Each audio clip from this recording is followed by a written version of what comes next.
Entonces empezamos. Les agradezco primero que todo la invitación. Este, para los que no me conocen, yo soy el doctor César Zavala, yo soy endocrinólogo, tengo alta especialidad en enfermedades del metabolismo mineral, como la osteoporosis que vamos a platicar, y tengo medicina interna. Un muy especial y afectuoso agradecimiento a Mauricio, quien preparó esta plática, ¿no?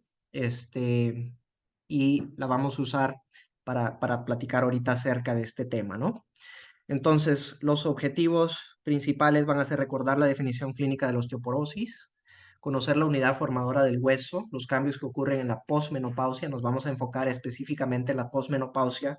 La osteoporosis es un tema muy amplio, causas secundarias, causas juveniles, causas genéticas, etcétera. Nos vamos a enfocar específicamente en la más frecuente, que es la posmenopausia. Y a partir de ahí se pueden hacer varias conclusiones con respecto a las demás entidades, ¿no?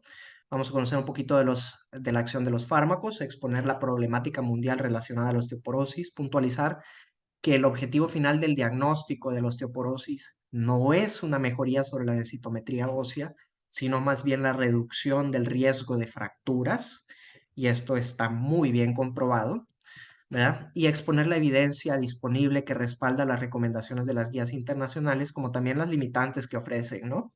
Como lo hemos estado viendo en otras clases con ustedes, ¿verdad? No casarse solamente con lo que dicen las guías, sino que tratar de estimularles también un pensamiento crítico y que puedan ustedes debatir un poquito algunas recomendaciones, ¿no? Vamos a ver conceptos básicos y definiciones, epidemiología, el diagnóstico clínico, el tratamiento tanto no farmacológico como farmacológico, las metas del tratamiento, la importancia del tratamiento secuencial de la osteoporosis, ¿ok? Les voy a pedir un poquito de paciencia, la clase es un poco larga, ¿verdad? Entonces, las preguntas si las podemos dejar al final, las van anotando, por favor. Si no me escuchan, me pegan una llamadita o algo, ¿ok? Entonces, empezamos. La definición de la osteoporosis es una enfermedad sistémica que se caracteriza por una masa ósea, por una disminución de la masa ósea o una masa ósea baja y un deterioro de la microarquitectura del tejido óseo con un consecuente incremento en la fragilidad ósea, pero sobre todo el riesgo de fractura es lo más importante. Ahora, como todo en la medicina, ustedes saben, hay una definición operacional que fue establecida por el año 94 por la OMS, donde se ve una densitometría ósea por debajo de un test score de -2.5, ya sea en columna o en cadera, ¿ok? Y en menores de 50 años, entre 30 y 50 años, podemos utilizar el Z-score. Por debajo de los 30 años debemos de saber que no hay algo que esté estandarizado para este grupo etario y que no solamente una densidad mineral ósea baja para la edad es suficiente para hacer el diagnóstico de osteoporosis. Debe de contar el individuo con fracturas asociadas a osteoporosis para decir que el paciente menor de 30 años tiene osteoporosis. Eso es importante que lo sepan, ¿no? Y haber descartado causas secundarias de osteoporosis, ¿verdad?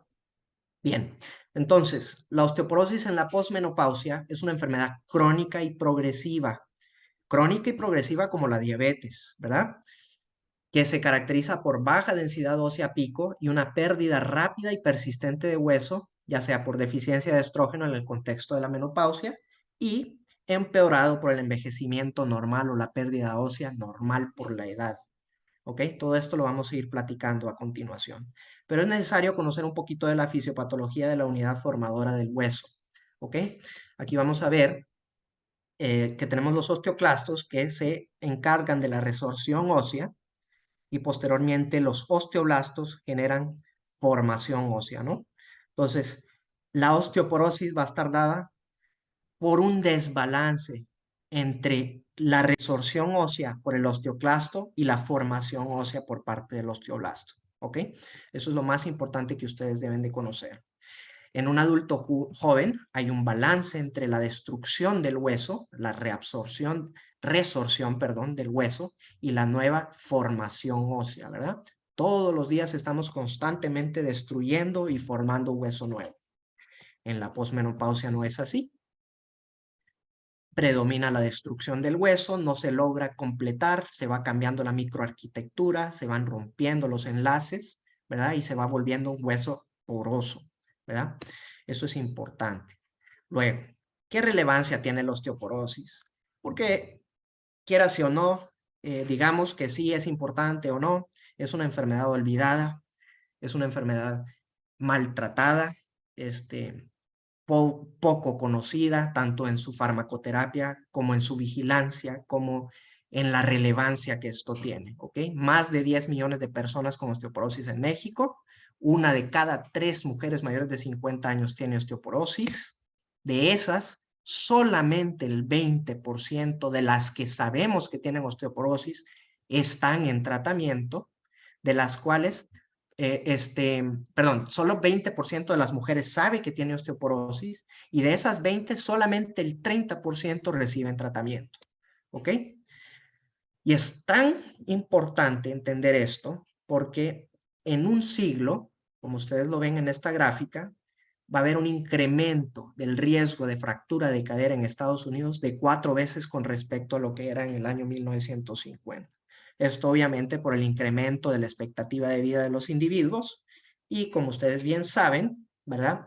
La fractura de cadera es una sentencia de muerte en un 20% de los pacientes con una fractura de cadera durante el primer año, pero el 30% generan ya discapacidad permanente, un 40% tienen incapacidad para deambular independientemente, es decir, necesitan apoyo, y el 80% son dependientes de al menos una actividad básica de la vida diaria. ¿Ok? Entonces, una fractura de cadera es una sentencia de mortalidad asegurada. ¿Ok? Y el costo anual es de 97 millones de dólares. Una fractura de cadera le cuesta mucho más al Estado que tratarla, ¿ok? Que tratar la osteoporosis.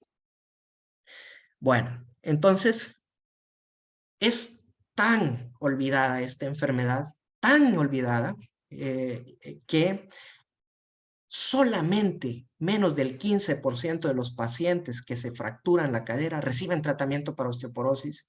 Eso es algo, una estadística terrible, ¿verdad? Porque sabemos que una fractura de cadera es definitoria de osteoporosis, ¿verdad? No necesitamos ni siquiera una densitometría para saber que eso es osteoporosis. Una fractura de cadera en alguien que no está con medicamento, o una fractura de cadera y no está con medicamento después, eso es una malpraxis, jóvenes, es una malpraxis ya, ¿ok? Entonces, una cuestión importante que ustedes tienen que saber, ¿verdad? Es que es tan importante la osteoporosis, más importante inclusive que el infarto del miocardio, que el evento cerebrovascular, porque son más prevalentes en las mujeres posmenopáusticas que inclusive cáncer de mama, que las admisiones hospitalarias por infartos y por eventos cerebrovasculares. ¿Ok? Entonces es muy importante darle la importancia que se merece a la osteoporosis, ¿no? Hay muchas opciones y las olvidamos, ¿no? Existen medicamentos que reducen de manera efectiva el riesgo de fracturas en pacientes con osteoporosis. Algo que es muy importante que ustedes sepan es que los ensayos clínicos aleatorizados se diseñaron para efectos de 3 a 5 de años, algunos como el ácido solendrónico y el ácido y el denosumab tienen hasta 10 años, ¿verdad? Tienen extensiones, ¿verdad? Y sabemos que si la mujer, el promedio de las mujeres tienen su menopausia alrededor de los 53 años en las mujeres mexicanas, entre 50 y 53 años, y la expectativa de vida anda por los 80 años, pues sabemos que la mujer necesita un tratamiento por al menos 30 años, ¿verdad? Y sabemos que los ensayos clínicos aleatorizados nos sirven a nosotros para determinar la seguridad de los fármacos. Tal es así que conociendo esto sabemos que hay medicamentos que no los podemos usar por más tiempo, ¿verdad? No es algo como lo dice la normativa, la guía de que vamos a dejarle bifosfonatos a una señora de 50 años que tiene toda una vida por delante y qué va a pasar con 5 años después de su uso, ¿verdad? ¿Qué va a pasar con esa paciente si ya quemamos esa herramienta, ¿verdad? Esa bala. Entonces, es la importancia de esta plática que ustedes se lleven, que debe de existir un orden en el tratamiento de la osteoporosis, ¿ok? Entonces, bueno, como les decía, existe duda respecto a la duración y la seguridad del tratamiento. Después de 5 años, las guías clínicas no hablan de estos paradigmas, no los abordan, ¿verdad? Por ende, las recomendaciones que se dan son recomendaciones de expertos y de la literatura, basada en la literatura que vamos a ver a continuación, ¿ok? Por eso, por estas razones, es que es tan poco conocida el manejo de la osteoporosis, ¿verdad? Bien, entonces, para empezar, ¿en quiénes se busca la osteoporosis? Las guías dicen arriba de 65 años. Error, ¿verdad? Si sabemos que la mayor pérdida de hueso es en la posmenopausia, en los primeros 5 años de la posmenopausia, pues entonces tenemos que saber que el momento ideal, como cualquier otra cosa, como la resistencia a la insulina, que no queremos que se haga diabetes, como la prehipertensión, como lo que ustedes quieran, es la parte preventiva lo más importante. Por tanto, la detección debe de ser a partir de la mujer que acaba de tener su menopausia, ¿ok? Ahí es cuando debemos de empezar. Si lo hacemos a partir de los 65 años, perdimos esa ventana de oportunidad para tratarla, ¿ok? Entonces es importante que cambiemos ese concepto de que la densitometría es mayor de 65 años, es para mujeres en la posmenopausia. Para tener un basal, los primeros 5 años se pierden hasta 10% del hueso anual, ¿verdad? Entonces es importante que ustedes sepan que ese es ese momento ideal donde lo tenemos que abordar, ¿ok? Obviamente que si dice que en personas menores de 65 años con factores de riesgo, esperemos que quede la idea de que tiene que ser desde antes, ¿no? Bueno, en hombres es un tema muy aparte a esto. Los tratamientos son un poquito variados, diferentes, ¿verdad? Pero tenemos que saber que los hombres, al igual que las mujeres, tienen riesgo de osteoporosis. Y es algo que no se hace por frecuencia. Sí es cierto que los hombres tenemos menor riesgo de osteoporosis porque tenemos la prevalencia de la testosterona todavía, mientras que la mujer reduce mucho sus estrógenos en la posmenopausia, ¿no? Pero para efectos prácticos yo les diría que hombres 55, 60 años sería el momento de elección para empezar a investigar a los hombres, ¿ok? Que es cuando los niveles de testosterona pues, empiezan a disminuir, ¿no? Empieza más el sedentarismo, la inactividad, se empieza a retirar la gente, etcétera, ¿ok? Bien, ¿cómo hacemos el diagnóstico de osteoporosis? Ojo con esto. Presencia de fracturas por fragilidad. La osteoporosis no solamente se diagnostica por densitometría, se diagnostica por fracturas asociadas. ¿Cuáles son las fracturas asociadas a osteoporosis? Las no traumáticas a nivel vertebral o de bajo impacto, las muñecas, la famosa fractura de Coles, y tobillos, ¿verdad? Y obviamente cadera, ¿verdad? Son las fracturas asociadas a osteoporosis. Es decir, si yo tengo un adulto mayor que camina sobre su propia altura se tuerce el tobillo, se fractura el tobillo, es osteoporosis, aunque no tengamos densitometría, o se fractura la muñeca. Hablando de bajo impacto, estamos hablando de una fractura de caída de su propia altura, ¿verdad? Es osteoporosis, sin necesidad de densitometría. Una fractura vertebral aumenta el riesgo de que se fracture otra vértebra de hasta 5 veces. Pero si ya tenemos 2 vértebras fracturadas, incrementa el riesgo 12 veces. Y más de 2 fracturas vertebrales incrementa el riesgo de 75 veces más el riesgo de fracturas vertebrales. ¿Verdad? Obviamente ya conocemos que el test score es por debajo de menos 2.5 en columna y cadera y que el FRAX es un riesgo de fractura osteoporótica mayor, se hace en todos los pacientes que estén en osteopenia para saber si realmente se deben de tratar como osteoporóticos. Es decir, que si yo tengo una densitometría, vamos a suponer en menos 2.0, pero mi riesgo de FRAX sale fractura osteoporótica mayor del 20%, de cadera mayor del 3%, se diagnostica con osteoporosis y se debe de tratar, ¿ok? Entonces eso es importante que ustedes lo sepan.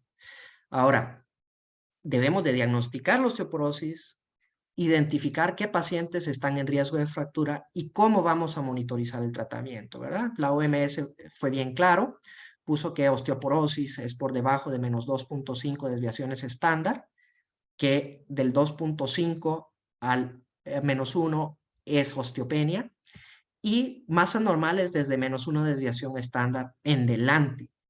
¿Por qué menos 1 y no 0? Obviamente porque la densitometría, el T-score, está cotejado para edades de 30 años, que es el momento de la masa ósea pico de todos los seres humanos. Por tanto, cuando hacemos una densitometría, comparamos al individuo para edad, sexo, raza, ¿verdad?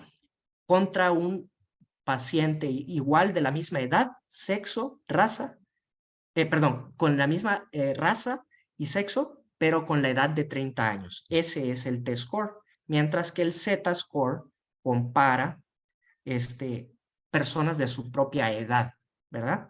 Entonces, sabemos que si el T-score ya toma en consideración una desviación estándar por debajo, entonces sabemos que eso ya viene estipulado, que la pérdida de ósea es normal después de los 30 años, pero hasta menos 1.0. Todo lo demás ya no es normal, ¿verdad? Por eso es que cuando dicen las personas, sí, pero la osteoporosis es que ya está viejito, ya es por la edad, ya está ancianito y le dio osteoporosis. No, ya está calculada la pérdida ósea en la densitometría. Y si se sale del rango, ya es una enfermedad, porque no está en lo prevalente, ¿verdad? En lo que es frecuente. Entonces, eso es importante que lo sepan, ¿no? Tal es así, miren qué interesante, que cada desviación estándar que vayamos teniendo va aumentando el riesgo relativo de las fracturas por debajo de una desviación estándar de menos 2.5, llegando a que si tenemos menos de 5 desviaciones estándar, hasta 32, ¿verdad? Eso quiere decir que la densitometría no solamente me ayuda a saber si el paciente tiene osteoporosis, sino también me ayuda a saber el riesgo de fractura que tiene. Entre mayor o menor sea más bien la densidad ósea, más riesgo de fractura tiene, ¿verdad? ¿Y qué utilidad tiene esta densitometría? Esta medición de la densitometría en el seguimiento, mucho, ¿verdad? Entonces, no solamente me sirve para diagnóstico, sino que también me sirve para seguimiento. El riesgo de fractura no vertebral a 5 años en mujeres después del uso del endronato, ustedes lo vieron, aquellos que disminuyeron de menos 2.5, que se considera osteoporosis, a niveles normales, entre dos, no normales, sino que niveles de osteopenia, disminuyeron un 20%, a 20% el riesgo de fracturas vertebrales a 5 años, no vertebrales a 5 años, perdón, y menos del 10% o el 10% aproximadamente en personas que mejoraron su densitometría, inclusive por arriba de menos 2.0, ¿verdad? Entonces, sabemos que es una herramienta de seguimiento también, ¿verdad? El estudio Horizon, que vamos a verlo brevemente después, determinó también que la tasa de fracturas vertebrales morfométricas de acuerdo a la densitometría ósea también eran un parámetro que podíamos utilizar para saber si el paciente tenía mayor riesgo de fractura de cadera. ¿A qué me refiero?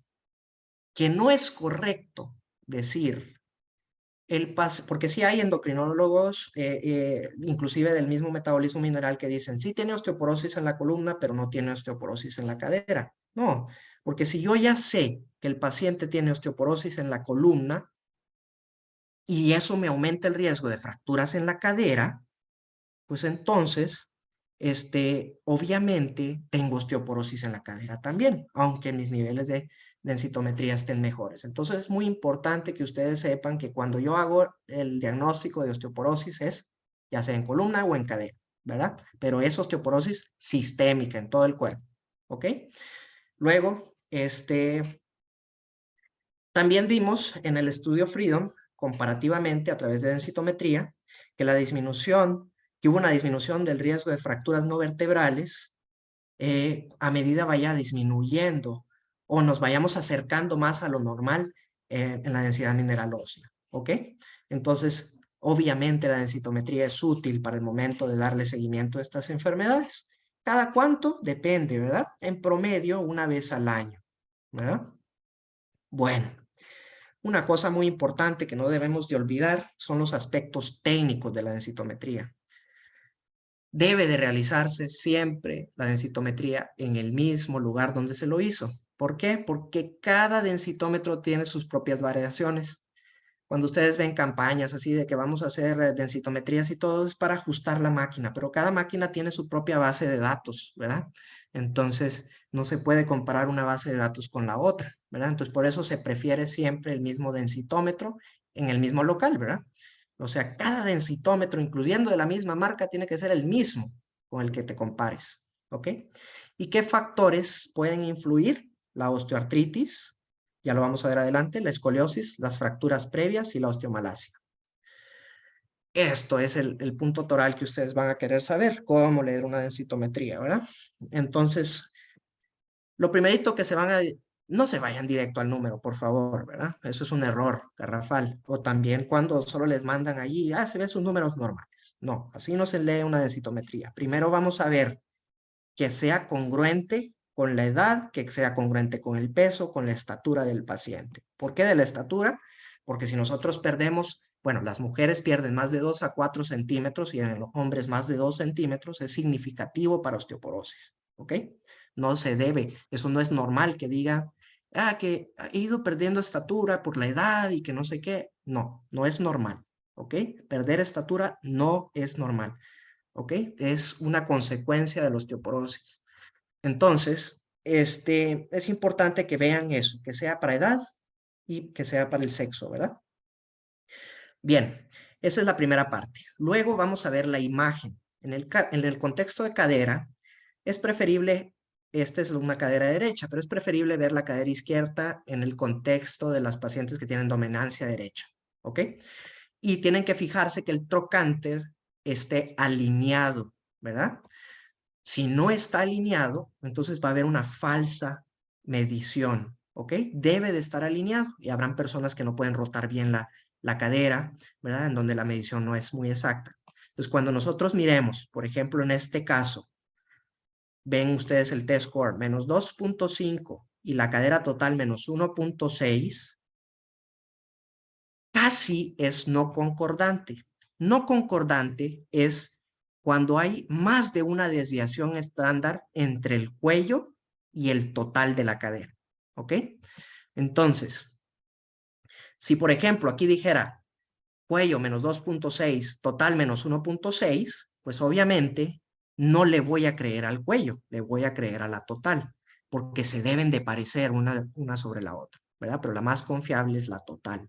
Entonces, en este caso yo le creería más a la total, aunque sí está en el rango que se permite, que es menos de una desviación estándar, ¿ok? ¿Qué me voy a fijar entonces en la columna? En la columna es muy importante que ustedes se fijen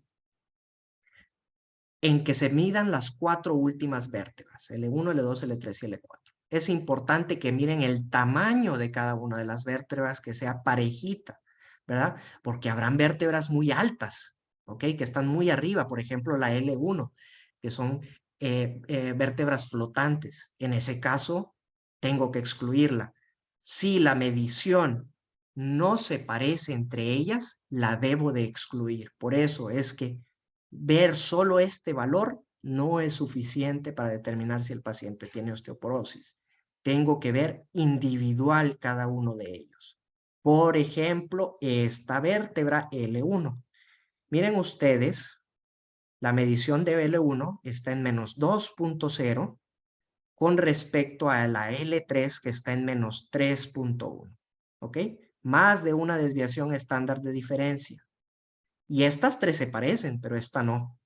Por tanto, esta la debo de excluir y la verdadera medición va a ser desde L2 a L4, ¿verdad? Menos 2.9. En este caso sale similar, ¿verdad? L1 a L4 saldría en menos 2.6, si se fijan, ¿de acuerdo? Entonces es muy importante que ustedes hagan ese análisis. ¿Qué otra cosa es importante que ustedes tienen que saber? Que la densitometría ósea está en gramos por centímetro al cuadrado. Entonces, cualquier cosa que comprima la vértebra va a dar la falsa impresión de que en menor volumen, en menor área, perdón, en menor área, va a haber más gramos de hueso. Por tanto, va a dar la falsa impresión de que la densidad ósea está normal o menos mal de lo que en realidad está, ¿verdad? Entonces, ese análisis lo tienen que hacer ustedes. No es confiable. Sabemos que la osteoartrosis es frecuente en las vértebras, ¿verdad? Entonces, en el contexto de pacientes que no cuadren las vértebras, que tienen dolores articulares, que nos hacen pensar en osteoartrosis, debemos de realizar radiografías en ambas posiciones de vértebras lumbares, torácicas, dorsales y torácicas, ¿ok? Entonces, es importante esa parte, ¿ok? Todo ese es el análisis que ustedes van a hacer solo con esta imagen, ¿ok? Luego, la gráfica nos va a dar la tendencia, ¿verdad? Si el paciente se encuentra en rojo, pues obviamente osteoporosis, si se encuentra en amarillo, se encuentra en osteopenia, ¿verdad? Eso ya es un poquito más sencillo porque ustedes lo van a calcular, ¿verdad? Y por último, los valores de T, ¿verdad? Que en este caso diríamos que tiene osteoporosis porque entre L2 y L4 salió en una medición de menos 2.9, ¿ok? Entonces ya entra en el criterio de osteoporosis. Por aquí les ponen el riesgo FRAX. No estoy seguro si este riesgo que hace el Zambrano es estandarizado para mexicanos, ¿ok? Pero hay una escala donde ustedes lo pueden confirmar. Ahorita lo vamos a ver a continuación, ¿ok? Ojo con esta parte que es súper importante. La mayoría de las fracturas por fragilidad ocurren en pacientes con densitometrías normales, ¿ok? Por tanto, es indispensable en el paciente que estamos revisando osteoporosis. Lamentablemente tenemos que hacer radiografías de columna, por lo menos la primera vez que lo vamos a ver, ¿ok? ¿Por qué? Porque ahí es donde vamos a ver si hay fracturas morfométricas de las vértebras. Ahorita vamos a platicar de ello.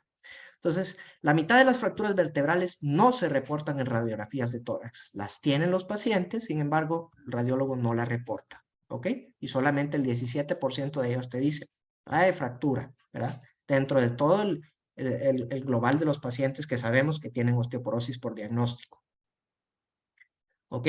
Bueno, entonces, fracturas vertebrales y no vertebrales. A las no vertebrales, obviamente, estamos hablando de muñecas, tobillos, ¿verdad? Entonces, es muy importante que sepan ustedes que todas cursan con dolor, ¿verdad? Eso es lo más importante que ustedes tienen que saber. Pero las fracturas vertebrales, no. 2/3 se manejan sin dolor. Entonces, la mayoría de los pacientes que tienen fracturas vertebrales te reportan que lo que tienen es disminución de la estatura, ¿ok? Y la única manera de verlo es a través de radiografías. O si le haces una densitometría donde se hace ya la morfometría vertebral, ¿verdad? Solamente 1/3 de ellos cursa con dolor, la mayoría de ellos lumbalgia crónica, la pérdida de la estatura, esto que es muy importante, esta sifosis, ese pronunciamiento del cuello. Eso es osteoporosis sin necesidad de tener que hacer ningún estudio, ¿verdad? Entonces, eso no es normal, ¿verdad? Entonces, la pérdida de los ángulos de las vértebras te habla de osteoporosis, ¿verdad? Entonces, eso es importante, que quiero que sepan de eso. ¿Cómo vamos a medir las fracturas morfométricas? A través de una escala que se llama escala morfométrica de Genant, ¿verdad? Donde vamos a ir viendo la morfología de la vértebra. La morfología de la vértebra normal es así como la ves acá, ¿verdad? Lo que no es normal es que se vaya haciendo en cuña, que vaya perdiendo masa ósea en los extremos, ¿no? O que se vaya haciendo bicóncava o fracturas por compresión, ¿de acuerdo? Eso es lo que no es normal. Y obviamente estas ya son fracturas graves, ¿verdad? Y pueden no doler o pueden haber compresión nerviosa o lo que ustedes quieran, pero muchas veces se encuentra esto y esto es osteoporosis, ¿ok? Bien, esta gráfica quiero que ustedes se la memoricen ahorita lo que les voy a platicar. Riesgo de fractura de cadera en consideración independiente de la densitometría ósea. Pacientes, ustedes van a ver, mayores de 65 años, va correlacionando mucho con la densidad ósea, la fractura de cadera, pero no tanto así con las con las mediciones que se tienen antes de los 65 años. ¿Ok? Es decir, que yo puedo tener osteoporosis en rango de menos 3.0 en una persona de 50 años y el riesgo de fractura de cadera es muy bajo. ¿Ok? Es muy bajo. Entonces, eso es importante a la hora de elegir el tratamiento, porque como lo van a ver a continuación, habrán medicamentos que favorecen la ganancia de la cadera y otros que favorecen la ganancia de la columna y otros que favorecen de las dos, ¿verdad? Pero quizás en estas situaciones convendría más mejorar la columna por sobre la cadera, porque la cadera no me preocupa hasta esta edad, hasta los 65 años. Bueno, ¿en quiénes vamos a hacer el FRAX? En pacientes con fracturas previas, con uso de corticosteroides, que sean fumadores. Estas son las variables, ¿no? Eso no nos vamos a detener mucho, ¿verdad? Eso da una puntuación, la que les dije, mayor de 20%, fractura mayor de 3% en fracturas de cadera, ¿verdad? Los vamos a aplicar en pacientes que tienen osteopenia, es decir, para determinar si realmente es osteopenia o si el paciente tiene osteoporosis, o en los pacientes que por condiciones, no sé, silla de ruedas, lo que ustedes quieran, o tienen malformaciones, no se les puede hacer densitometría ósea. ¿Ok? Bien, entonces, ¿a quién no le voy a aplicar FRAX? A los que tienen muy buena densidad ósea, porque me va a salir normal. A los que ya tienen antecedentes de fractura de fragilidad, ¿para qué se lo voy a hacer? Si yo ya sé que tiene osteoporosis, ¿verdad? Entonces, y el FRAX me sirve para determinar si lo voy a tratar o no, y yo ya sé que los que tienen fracturas por fragilidad los tengo que tratar. Aquellos hombres menores de 50 años, ¿verdad? Y quienes ya recibieron tristemente tratamiento para osteoporosis sin realmente saber si tienen o no osteoporosis. ¿Ok? Este es el FRAX score. Tienen que ustedes fijarse que esté la banderita de México. Y para los que no sean mexicanos, pues esto es lo más cercano a lo latino, ¿verdad? Pero sí está estandarizado por lo menos para los mexicanos, ¿verdad? Entonces no podemos utilizar mediciones norteamericanas ni tampoco inglesas, ¿verdad? Muy bien, entonces ahorita ya vamos a empezar con la parte del tratamiento, habiendo conocido esto.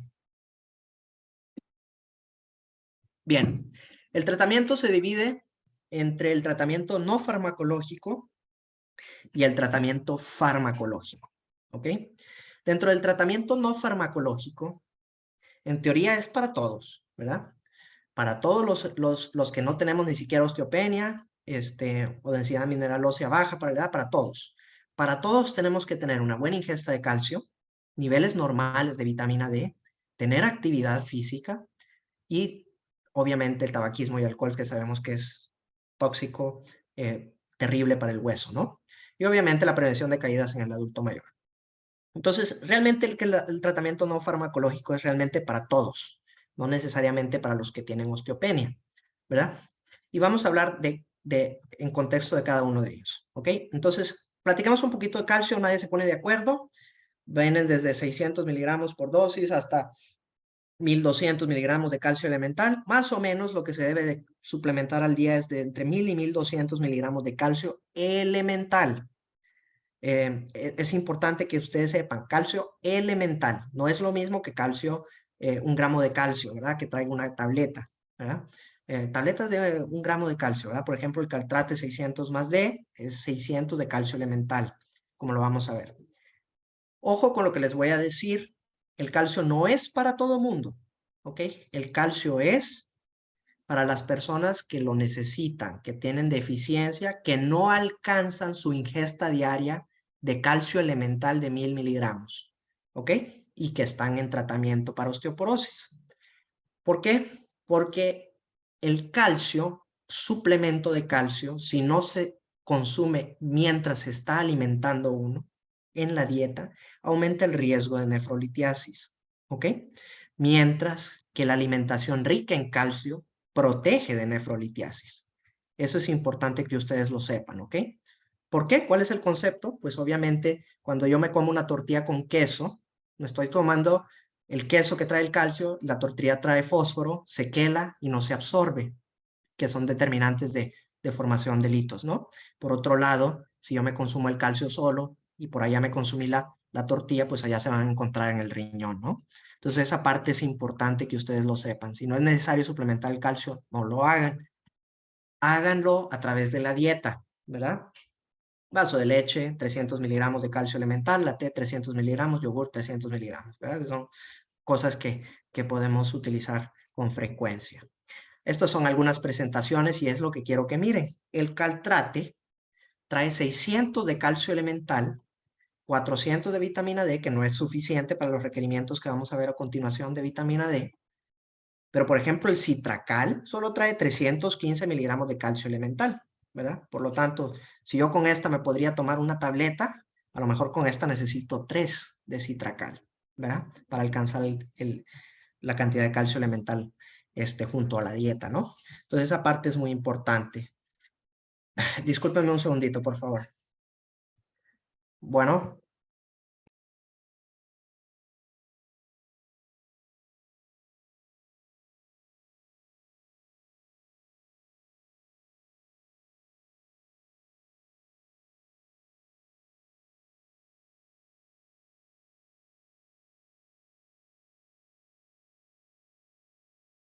bueno, entonces, una disculpa.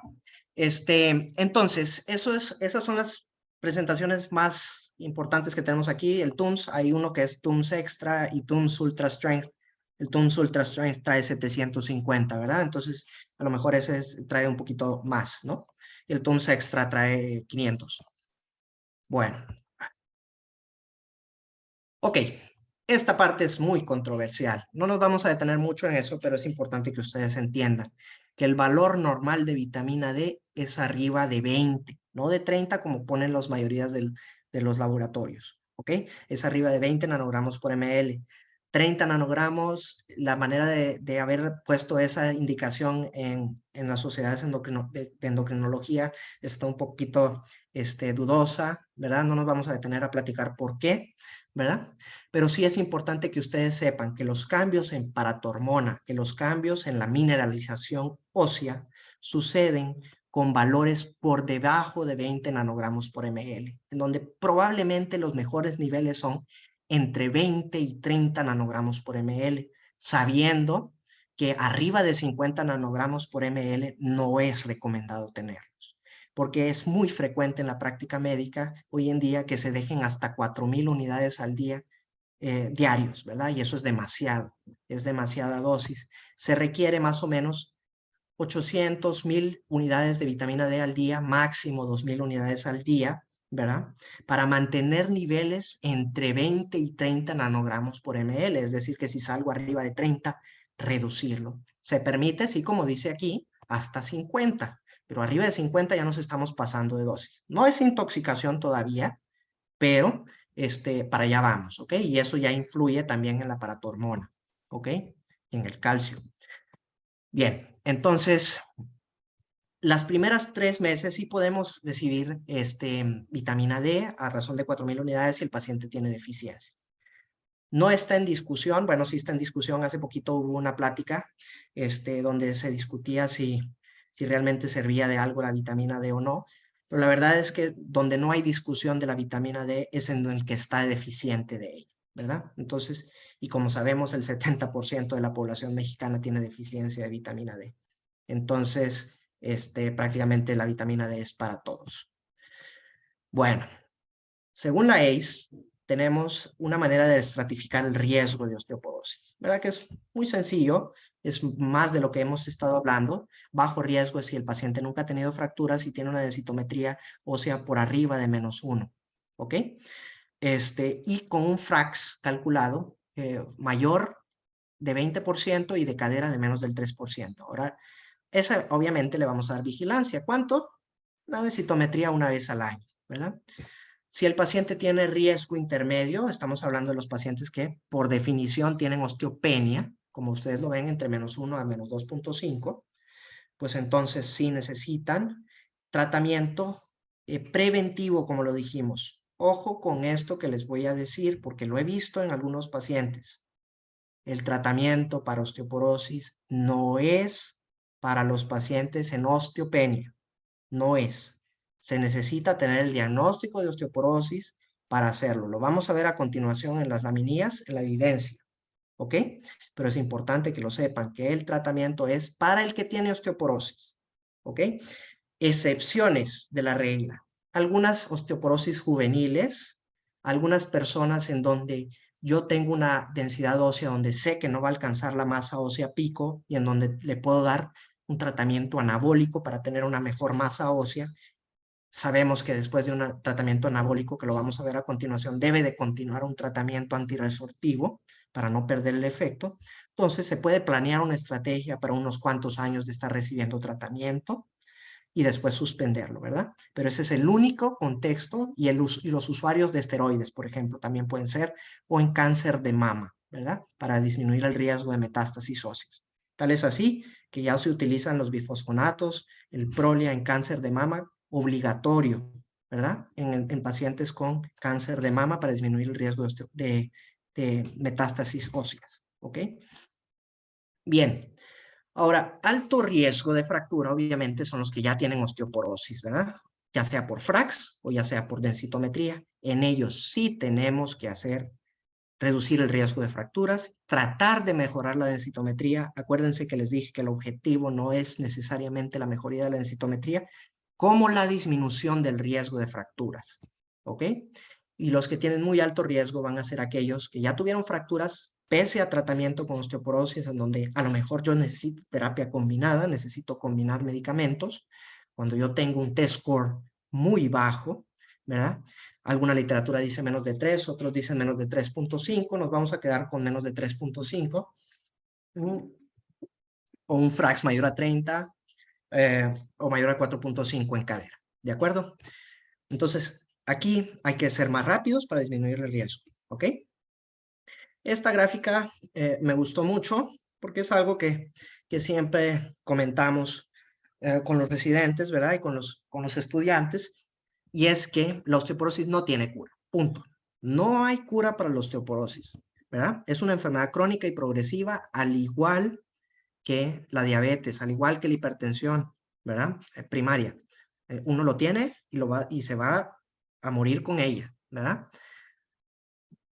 Sin embargo, sabiendo que es una enfermedad crónica, yo no le quito el medicamento a un paciente que tiene diabetes, ¿verdad? Como tampoco se lo debo de quitar a un paciente que tiene osteoporosis. ¿Ok? Eso es importante, que el tratamiento es de por vida. Ahora, sabemos que al momento de suspender un medicamento, un fármaco, pierde sus efectos, muchos de ellos, lo vamos a ver a continuación. Por tanto, se debe de continuar durante los tiempos establecidos que vamos a ver a continuación. Aunque lleguemos a un test score por arriba de menos 2.5 que lo marca como osteopenia o inclusive normal, si el paciente tiene una osteoporosis posmenopáusica en este contexto, no secundaria, obviamente la secundaria sí se puede resolver, así como la hipertensión secundaria se puede resolver, ¿verdad?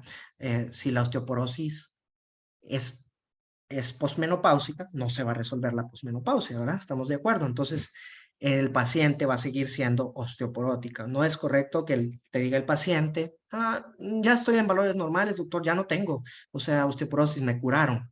No, no se cura porque el riesgo de fractura sigue siendo más alto que una persona que no tuvo osteoporosis. ¿Ok? Bien. Obviamente que para que se apruebe un medicamento para osteoporosis, tiene que tener influencia sobre las vértebras, no necesariamente sobre la cadera.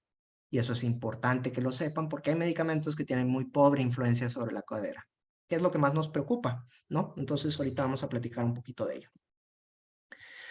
Bueno, ahora sí vamos a entrar a los fármacos. Dentro de los fármacos, ustedes van a ver que tenemos los que son antirresortivos, antidestrucción del hueso, y los anabólicos, formadores óseos. Dentro de los antirresortivos tenemos los estrógenos en sus diversas presentaciones orales, transdérmicas, parches, lo que ustedes quieran. Moduladores selectivos del receptor de estrógeno, que es el raloxifeno, se parece mucho a lo que me imagino que han escuchado, que es el tamoxifeno, ¿verdad? Y los bifosfonatos, que son los clásicos que las guías dicen hay que usarlos de primera línea o que son los de primera línea de tratamiento. Ustedes después de esta plática van a saber que no son los de primera línea, que es secuencial el tratamiento, ¿verdad?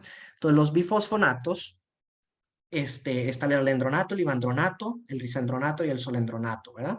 De ellos el solendronato es intravenoso, ¿verdad? Vamos a ver las diferencias entre el que es intravenoso y los demás. Y el denosumab, que es el Prolia, que es el antirresortivo quizás más nuevo que tenemos. Mientras que los anabólicos, en nuestro medio, solo vamos a hablar de teriparatide y romosozumab, que son los dos que tenemos. El avaloparatide no hay ni va a venir, ¿ok? Entonces, ¿por qué? Porque el romosozumab ya es mejor que cualquiera, ¿ok? Entonces ya lo tenemos, ¿ok? Entonces no va a venir uno que sea inferior. Bien, entonces, para conocer las indicaciones del medicamento, los efectos secundarios, las contraindicaciones y la duración de cada uno de los tratamientos, hay que conocer los estudios, no hay de otra, ¿verdad? Entonces, en el contexto de terapia de reemplazo hormonal tenemos el Women's Health Initiative, ¿verdad? Que nos habló de los beneficios que tienen los estrógenos sobre el hueso, del raloxifeno en el estudio MORE, del alendronato en el estudio FIT 1 y 2, ¿verdad? Del FLEX, que es una continuación, el HIP, que es del risendronato, el BONE, que es del ivandronato, el HORIZON, que es del solendronato. Vamos a ir viendo muy someramente cada una de las conclusiones para que ustedes se lleven a casa lo que se concluyó en los estudios y por qué es importante tener un orden, ¿no? Luego, el denosumab, el Freedom y el Freedom Extension, los anabólicos, el NIR, en el contexto de teriparatide, el avaloparatide no lo vamos a platicar, el romosozumab en el contexto del FRAME, ¿ok? Luego, ojo, hay estudios para saber que un medicamento se apruebe para una enfermedad, tiene que ser mejor que el anterior, ¿verdad? Entonces hay un head-to-head, ¿verdad? Teriparatide contra risendronato, romosozumab contra alendronato, ¿verdad? Terapia combinada secuencial. Esto es para pacientes selectos, les decía, no en todos los pacientes vamos a dejar terapia combinada. Se han usado combinaciones de teriparatide con alendronato, teriparatide con denosumab. Este es quizás el más importante de los estudios dentro de los que les estoy ejemplificando aquí, porque habla qué es primero, si el denosumab o el teriparatide, si un anabólico o un antirresortivo primero. En ese estudio de Data Switch, que se los voy a adelantar, lo que se observó es que el uso de un anabólico en pacientes vírgenes de tratamiento con antirresortivos potentes, estamos hablando de bifosfonatos o Prolia, que es el denosumab, tenían mayor ganancia de hueso que si se usaba primero el Prolia, o sea, el antirresortivo, y después el formador óseo. Entonces, el orden, ahí vamos hablando ya del orden. El orden es fundamental a la hora de elegir qué medicamento va a iniciarse, ¿verdad? Sabemos que el denosumab no es un formador óseo, pero en los estudios Data Switch, cuando usaste el anabólico primero y lo continuaste con el denosumab, seguían ganando hueso. Entonces, siempre va el anabólico primero. Eso es importante. ¿Ok? También hay un estudio de romosozumab con alendronato y el que está ahorita en boga, que son de la misma compañía farmacéutica, obviamente, tenían que hacer la combinación del mejor antirresortivo con el mejor formador óseo, ¿verdad? Que es el denosumab más el romosozumab. ¿Ok? Volvemos a la misma tablita, ¿verdad? A la hora de elegir el fármaco, recordarnos para qué sirve cada uno de los fármacos y si estoy en el momento de riesgo de fractura de cadera o no, ¿ok? Bien, y saber que voy a darle un tratamiento de 35 años al paciente. Eso me lleva a la siguiente conclusión.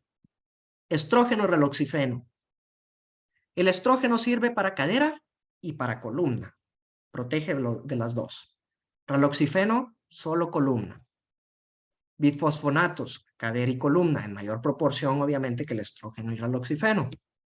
Denosumab, cadera y columna, en mayor proporción que el bifosfonato o muy similar que el bifosfonato. Teriparatide, muy bueno para la columna.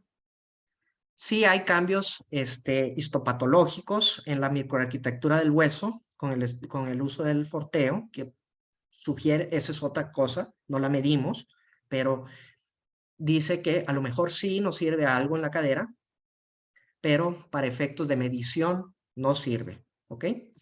Y el romosozumab, ¿verdad? Que todavía menos que el teriparatide, ¿verdad? Entonces, o muy poco, ¿verdad? Por lo menos en los estudios previos, ahorita como que se está queriendo cambiar un poquito ese pensamiento, ¿verdad? Pero falta ver otros estudios.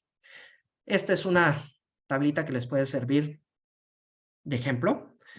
Fracturas vertebrales, el estrógeno protege fracturas vertebrales, no vertebrales, cadera. Raloxifeno, solo vertebrales, alendronato, las tres, lisendronato, las tres. Fíjense bien el ivandronato. No, de los bifosfonatos, el único que no deberíamos de usar es el ivandronato, ¿verdad? Porque no protege ni fracturas no vertebrales, excepto en un grupo etario y cadera, ¿verdad? Mientras que el denosumab sí protege los tres, el teriparatide, y el avaloparatide, que no lo vamos a ver, y el romosozumab protegen igual, similar, ¿verdad? Y no tanto cadera. Ahora, vamos a ir en orden de cómo deberían de utilizarse los medicamentos. Vamos a empezar por los antirresortivos más débiles, que son no los más débiles, aclaro esa parte. Los antirresortivos de primer uso deben de ser la suplementación hormonal. Ahora, las hormonas, los estrógenos disminuyen, ¿verdad? Con su uso, la resorción ósea. Son antirresortivos naturales, por eso es que las mujeres en la posmenopausia pierden mucho hueso, ¿verdad? ¿Cuál es el temor? Que ustedes mismos se lo han de estar pensando, pero ¿quién dejaría estrógenos si aumenta el riesgo de cáncer de mama? Válgame. Esa es una cuestión muy interesante que vamos a ver a continuación. Entonces, contraindicaciones, embarazo, haber tenido cáncer de mama, tromboflebitis, obviamente porque aumenta el riesgo de trombosis, hepatitis activa, hipertrigliceridemia grave, enfermedad arterial coronaria. Y obviamente lo tenemos que usar con mucho cuidado en el contexto de síndrome antifosfolípidos o lupus, donde hay un incremento de la trombosis. ¿Ok? Pero fíjense qué interesante esta gráfica. Miren qué bonita gráfica. En el 2002 les decía yo que el estudio específico de mujeres es el Women's Health Initiative. Se observó que la reducción del riesgo de fracturas totales iba desde un 24 hasta un 30% y fracturas de cadera desde 33 hasta 39%. Entonces, cualquier fractura clínica disminuía desde un 24 hasta un 39%. Fíjense en esta gráfica en el lado derecho. Esta es la más importante. Placebo, estrógeno y progesterona. Vamos a cáncer de mama. Estrógeno, progesterona en morado aumentó con respecto al placebo. Fíjense bien, siempre le digo a las pacientes, es una bendición que usted no tenga útero, que le hayan hecho histerectomía. ¿Por qué? Porque usted puede utilizar estrógenos y le disminuye el riesgo de cáncer de mama. Entonces, a quitarnos el miedo de que las hormonas aumentan el riesgo de cáncer de mama. Hace poquito salió otro artículo diciendo que tenemos que perderle el miedo a la suplementación hormonal, pero a una suplementación hormonal adecuada, es decir, estrógenos. Yo no le voy a dar estrógenos, testosterona y progesterona a una paciente que no tiene útero, ¿verdad? Porque le aumento el riesgo cardiovascular, el riesgo de cáncer de mama. Sí, la testosterona es magnífica, las va a hacer sentirse bien, pero les voy a sacar acné, les voy a aumentar el peso, les voy a sacar el vello facial, etc. Entonces, eso de las pellets y hormonas bioidénticas, ojo, con mucho cuidado, ¿verdad? Solo lo que esté autorizado, ¿verdad? Bien. Fíjense en esta gráfica de acá.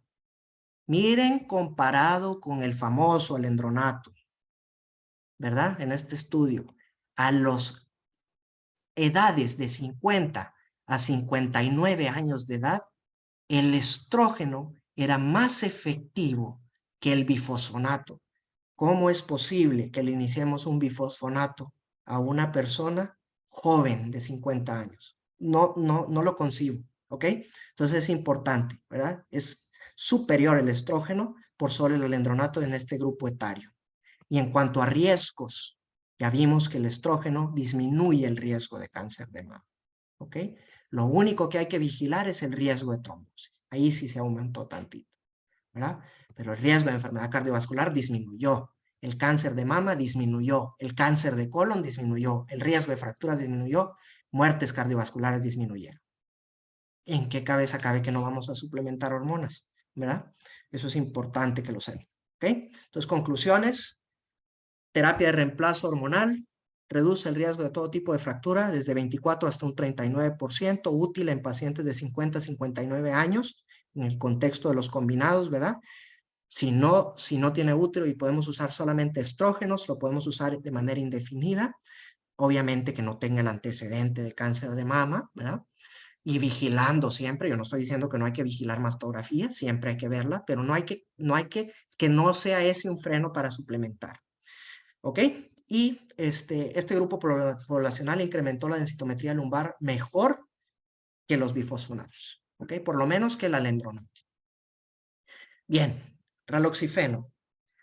El raloxifeno es un modulador selectivo del receptor de estrógenos, funciona muy similar a los estrógenos a nivel del hueso y a diferencia de lo que se cree de los estrógenos, este protege de mama. Si damos el tamoxifeno en cáncer de mama, pues el raloxifeno es un protector de cáncer de mama también. Entonces reduce el riesgo de fracturas vertebrales, mas no mejora a nivel de cadera mucho, ¿verdad? Y no tenemos el riesgo de que tenga sangrado uterino anormal, como lo tenemos un poquito con el uso de los hormonales, ¿verdad? Lo que sí sucede, ¿verdad? Y que puede ser una contraindicación es si el paciente tuvo muchos bochornos y tiene enfermedad por reflujo gastroesofágico. Eso nos puede detener al momento de usar el raloxifeno. Entonces, ya dijimos, estrógenos hasta los 59 años. A partir de los 59 años podríamos continuar con el raloxifeno. ¿Cuánto duró el estudio de seguridad? 4 años y 4 años su seguimiento. Total, 8 años más. Ya vamos de 59 años más 8 años, vamos a los 67 años con tratamiento para osteoporosis. Luego, vamos a ver ahora el uso de bifosfonatos. No nos vamos a detener mucho por cuestiones del tiempo, de la parte de las diferencias entre las moléculas, pero lo que es importante que ustedes sepan es que los bifosfonatos se parecen al pirofosfato y el pirofosfato es un degradador del hueso. Al tener yo la fosfatasa alcalina ósea, inactivo el pirofosfato. Pero si yo doy una molécula similar al pirofosfato que se va a depositar al hueso, ¿verdad? Que entra sin la necesidad de la degradación por la fosfatasa alcalina ósea, entonces voy a tener un fármaco que va a durar mucho tiempo en el hueso. Y al durar mucho tiempo en el hueso, tiene sus pros y sus contras. ¿Ok? Entonces, vamos a detener la destrucción del hueso, vamos a formar hueso, pero sigue el hueso, ahí se queda el hueso, se queda el hueso, se empieza a fracturar, se fractura por acá, ¿ok? Se fractura por allá. ¿Por qué? Porque es un hueso viejo. Entonces, todos los seres humanos cambiamos hueso todos los días, ¿verdad? Y si yo dejo el bifosfonato para toda la vida, que me ha tocado ver pacientes que tienen 30 años de estar usando bifosfonatos, no le estoy ayudando al paciente, estoy aumentando el riesgo de fracturas atípicas, ¿ok? Por eso es que los bifosfonatos en el contexto de los orales se utilizan 5 años y en los intravenosos, el estudio fue de 9 años, pero redondeémoslo a 10 años, ¿ok? 10 años. Si tú te quemas esa bala de entrada, ¿qué vas a usar después cuando tienes riesgo de fractura de cadera? Muy mal, ¿verdad? Entonces, eso es importante que lo sepan. La otra cuestión que tienen que saber es que si yo utilizo un bifosfonato primero y yo paralizo ese hueso, cualquier formador óseo que yo dé no va a ser efectivo.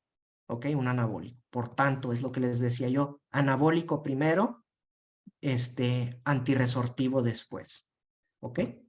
Entonces, disminución de riesgo de fractura desde un 35 hasta un 64%. No nos vamos a detener en estas moléculas viejitas. Sabemos que el alendronato se debe de usar por 5 años, que sí disminuyó el riesgo relativo de fracturas. No son los ideales, sobre todo si tenemos el ácido solendrónico. Bajo ningún pretexto debemos de utilizarlo por sobre el ácido solendrónico, excepto en pacientes que, por ejemplo, van a tener un procedimiento dental en donde sabemos que un oral te va a durar menos tiempo, mientras que el ácido solendrónico te va a durar todo el año, inclusive más tiempo, 2, 3 años después de habértelo aplicado, ¿verdad? Entonces, conociendo esa parte, también podemos decir que si los bifosfonatos duran mucho tiempo en el contexto del intravenoso, el ácido zoledrónico que se aplica una vez al año, entonces es el único medicamento en el cual yo puedo hacer drug holidays, es decir, momentos libres del fármaco. Y ahorita lo vamos a ver a continuación. Ustedes van a ver que el medicamento, vamos a irnos directo al ácido zoledrónico, disminuyó el riesgo de fractura de cadera de un 41% y muertes después de la fractura de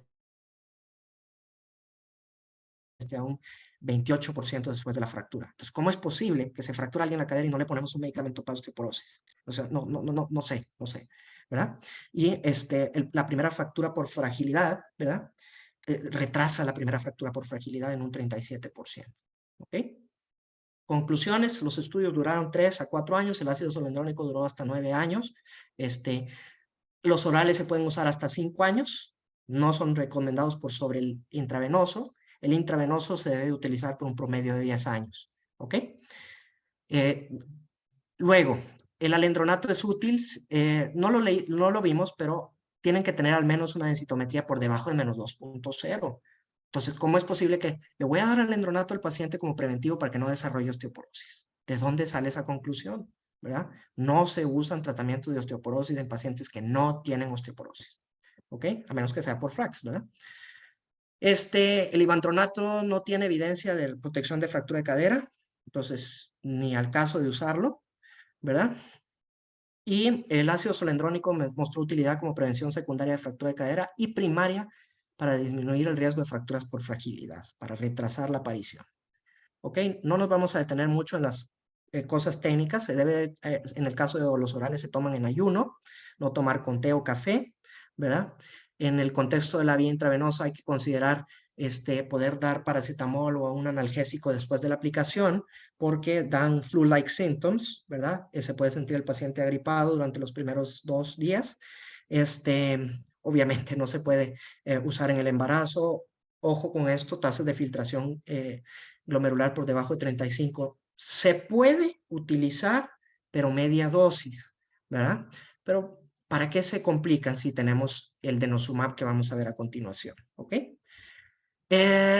Cosa con los bifosfonatos y con los anabólicos, que cuando los demos tenemos que suplementar o estar al menos normal en la vitamina D, ¿verdad? Todos los ensayos clínicos, absolutamente todos, se hicieron con suficiencia de vitamina D. Por lo tanto, no podemos concluir si funciona un antirresortivo o un anabólico en el contexto de pacientes con niveles bajos de vitamina D. Entonces, a lo mejor tú quieres no darle la vitamina D porque lo tienes normal, está perfecto, pero no puedes darle el antirresortivo o el anabólico con niveles de vitamina D por debajo de 20 nanogramos por ml. ¿Ok? Eso es importante que lo sepan. ¿Hipocalcemia puede producir? Por supuesto que puede producir porque estoy inactivando la resorción del hueso, sacar ese calcio hacia la sangre, ¿verdad? ¿Y eso qué pasa? Me incrementa la paratormona, ¿verdad? ¿Por qué? Porque me falta calcio y estoy pidiendo calcio. Riesgo de fracturas atípicas, ya dijimos, después de los 10 años de su uso, no usar por más de 10 años, ¿verdad? Y flu-like symptoms. Ojo con la osteonecrosis de mandíbula, lo vamos a ver a continuación. Fracturas atípicas, más de 10 años de su uso, más de 8.9, 9.9 años, ¿verdad? Pero lo redondeamos a 10, ¿verdad? Entonces, 10 es lo más que lo debemos de usar. ¿Por qué? Porque después aumenta el riesgo de fracturas atípicas y entre más tiempo lo use, más riesgo de osteonecrosis de mandíbula, que eso sí, es terrible, ¿verdad? Terrible. O sea, después de 5 años de su uso, incrementa drásticamente el riesgo de osteonecrosis de mandíbula. Entonces, ojo con los biofosfonatos, ¿ok? Bien. Este es un algoritmo propuesto, no es necesariamente lo que se tiene que hacer, ¿verdad?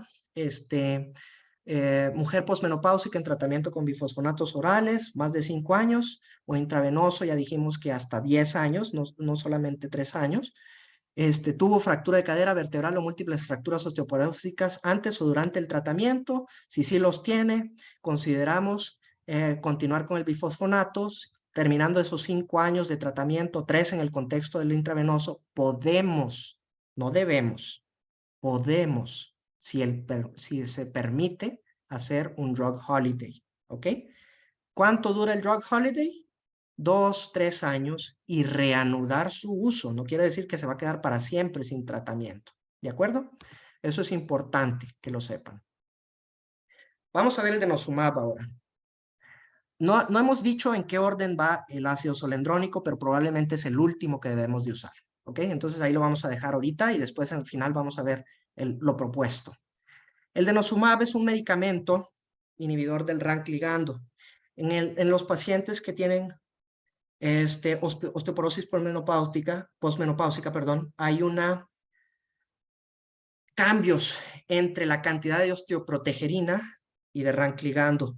La osteoprotegerina sirve para pegarse al RANK ligando que se produce por el osteoblasto, como ustedes lo ven acá, ¿verdad? Y que estimula la actividad y la supervivencia del osteoclasto. Entonces, si yo tengo un medicamento como el denosumab que va a antagonizar el RANK ligando, como lo hacía la osteoprotegerina que hay en menor cantidad ahora, pues entonces voy a tener un efecto antirresortivo potente, ¿verdad? Pero la cuestión que ustedes tienen que saber del denosumab, ¿verdad? Es que es obligatorio 100% utilizarlo por un plazo de 10 años y continuarlo con algo. Si ustedes no continúan el medicamento, entonces todo lo que hayan ganado en el hueso se pierde y peor, hay rebote y empeoramiento de la cadera. Entonces, he visto muchos pacientes que estuve con Prolia tanto tiempo y ya me lo quité y ya estoy bien, doctor. Vamos a volver a hacer la densitometría, la volvemos a hacer, peor la cadera de lo que estaba. ¿Ok? Muy importante. El compromiso de usar el Prolia es que se debe de continuar con algo después. ¿Ok? Eso es importante. Bueno, entonces disminuyó el riesgo de fracturas vertebrales, no vertebrales, pero no de cadera. Ya lo dijimos, ¿verdad? Obviamente, la incidencia de fracturas en tiempo disminuyó con respecto al placebo. Tanto es así que desde los primeros 6 meses de su uso ya disminuyó el riesgo de fractura significativamente, de fractura de cadera. Por eso es que es un medicamento muy bueno, ¿verdad? Al principio es importante saber que va a haber una ganancia, no solamente una antirresorción, sino que hay ganancia del hueso de hasta un 9.2%. Y si en el data switch, como les dije, lo usaron primero el Forteo y después el denosumab, la ganancia es superior, ¿ok? Sí es importante que sepan que en los primeros años hay un empeoramiento del hueso, porque se lo van a decir los pacientes, me dieron el Prolia y empeoré de la cadera, pero después mejora, ¿ok? Es importante que lo sepan. Con respecto a las otras moléculas, superior, ¿verdad? El denosumab por sobre el alendrolato y no digamos por el alendronato. ¿Verdad? Ya no nos vamos a detener mucho en esto, ya sabemos que disminuye el riesgo de fracturas. Conclusiones, disminuye el riesgo de fracturas de todo tipo. De beneficio desde los primeros 6 meses. Ojo con lo que les voy a decir a continuación. El único medicamento de todos que seguía formando hueso después de la detención de su uso es más bien después de la completación del estudio, del ensayo clínico aleatorizado, fue el Prolia. Si yo tengo que dejar a alguien toda la vida con un medicamento porque no tengo de otra, no tengo las capacidades para utilizar otro medicamento, el único que tiene la evidencia para poder hacerlo, tal vez, porque no sabemos, después de los 10 años, es el Prolia. ¿Okay? El Prolia es el único que se puede usar por más tiempo de duración, ¿verdad? Porque no sabemos. Se completó el estudio de los 10 años y ya, se acabó, ¿verdad? Existen pocas razones para suspenderlo, de hacerlo, debes de seguir con otro tratamiento, como lo dijimos, porque se asocia a pérdidas de la densidad mineral ósea y fracturas cuando se suspende el medicamento. Forteo, ya vamos a hablar de los anabólicos. El forteo es paratormona. Lo primerito que se van a preguntar es, oye, pero si la paratormona es un antirresortivo, ¿verdad? Aquí discúlpeme que está equivocado el término, ¿verdad? Es resorción, no reabsorción es otra cosa, es del riñón, ¿verdad? Muy bien, entonces lo que vamos a hacer es fomentar el catabolismo en el contexto de que la paratormona esté liberando continuamente, como por ejemplo hiperparatiroidismo. Pero cuando la liberación es paulatina, a dosis bajas, es un progenitor del osteoblasto. Disminuye la esclerostina, que es un inhibidor de la vía de la WNT, que es una la vía de la formación ósea, ¿verdad? Y favorece la formación del hueso. Entonces, sí es paratormona, pero qué interesante, ¿verdad? Que la paratormona tiene un efecto anabólico, una ventana anabólica, como lo ven ustedes aquí, antes de generar la resorción. Entonces, el medicamento lo que va a hacer es formar hueso nuevo, ¿ok? Este sí va a mejorar la densitometría ósea. Este sí espero yo que mejore, si no mejora no sirve, ¿verdad? Porque sí estoy mejorando la cantidad de hueso que tengo, ¿verdad? Fracturas vertebrales, muchísimo, bajó. No vertebrales, menos. Y las otras, las de cadera, nada, ¿verdad? ¿Cuál es el miedo?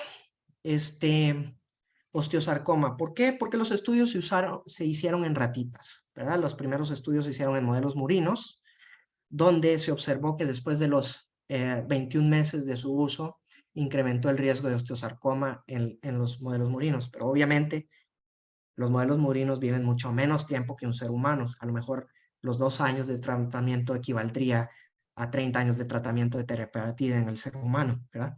No lo sabemos. No es ético comprobarlo, no lo sabremos nunca. Por tanto, se dejó por un plazo de 2 años en el contexto de osteoporosis y de hasta 3 años en el paciente que tiene uso de corticosteroides, ¿de acuerdo? De manera continua.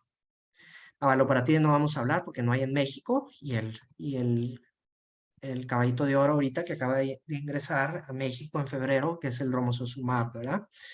Que es un inhibidor de la esclerostina. Les decía yo que la WNT es la vía de la formación del hueso, WNT beta-catenina forma hueso. Pero si yo tengo la esclerostina que va a inhibir la WNT, es un freno para la formación hueso. Si yo pongo el romosozumab, pues freno el freno o inhibo el inhibidor, ¿verdad? Y por tanto, formación del hueso. Forma más hueso que inclusive el forteo, ¿verdad? Entonces es un muy buen medicamento, forma rápido, se utiliza por un plazo de 1 año. No nos vamos a detener ya en las gráficas, solo quiero que sepan que con respecto a las demás moléculas, este fue el que tuvo mayor ganancia del hueso y menor riesgo de fracturas vertebrales y no vertebrales, ¿ok? Esa parte no la quiero que la miren. Entonces los anabólicos van a reducir mayor el riesgo de fractura y de manera más rápida, incrementando tanto la masa como la microarquitectura ósea, mientras que los antirresortivos, su uso posterior a la terapia con anabólicos mantiene la densitometría y la fuerza ósea que se gana cuando usamos el antirresortivo. Esto se vio en el data switch, ¿verdad? En el data switch, si ustedes usaban el antirresortivo primero y después el anabólico, menos ganancia de hueso. Bueno, iniciar con anabólicos va a permitir alcanzar una densidad mineral ósea máxima, ¿verdad? Bueno, esto ya no nos vamos a detener en los ejemplos. Esto es lo que quiero que sepan, ¿ok? Por tanto, mujer, 50 años de edad, menopausia, terapia de reemplazo hormonal hasta los 59 años. Si se lo permite, obviamente, si está dentro de los contextos. Inhibidores moduladores selectivos del receptor de estrógeno, 8 años más. PTH, 2 años, es decir, el teriparatide, o en su contexto, el Evista, que es el romosozumab, por un plazo de 1 año, para después continuar con el denosumab. Y la última droga a utilizar por un plazo de 10 años, al igual que el denosumab, es el bifosfonato. Ahora sí, quiero que con esta evidencia ustedes se queden con la idea de que osteoporosis no es igual a ácido solendrónico o ácido alendrónico, ¿ok? Y que, cualquier cosa le damos. Es una enfermedad muy poco conocida y dejar bifosfonatos de entrada sin haber considerado las otras posibilidades, yo lo consideraría como un error clínico, ¿verdad? Un error médico ante tal evidencia que existe en la literatura, ¿ok?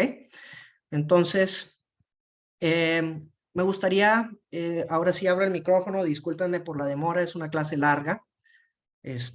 No sé si alguien tiene alguna duda o pregunta, abro el micrófono.